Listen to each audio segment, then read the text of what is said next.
Even with the showers over the past 2 weeks, we're still significantly behind when it comes to making up our drought deficit. Chloe Beardsley shows us by how much.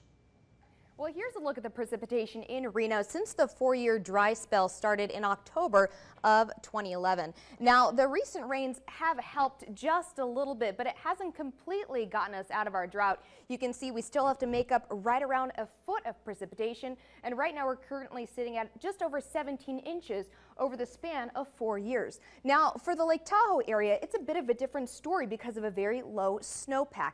Check this out. Over the course of the last few years, this is how much we need to make up, just over 4 feet of precipitation just to reach normal levels. In the last 2 weeks, we've had anywhere from about a ½ inch to 1.5 inches in some places.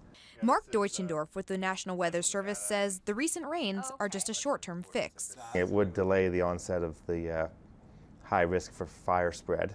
The amount of water we need to completely get out of a drought will require more than just a few storms. More like 1.5 years of the rainfall on top of what we normally would get in order to remove the entire effects of the drought. It's a long-term issue that cannot be resolved even with 1 or 2 weeks of light to moderate rain.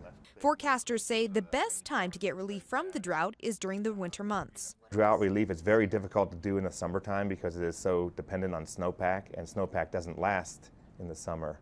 Very snowy winters in the Sierra are what are really needed to relieve the drought situation. In the meantime, residents should try to save water where they can. Any kind of conservation of water is always good to think about if you are able to shut off your sprinkler systems. TUMWA is also encouraging customers to cut back on 10% of their water use this summer. For more information on the cutbacks, you can go to our website, KTVN.com, and click under the blue News Links button for more information. Covering the story, Chloe Beardsley, Channel 2 News.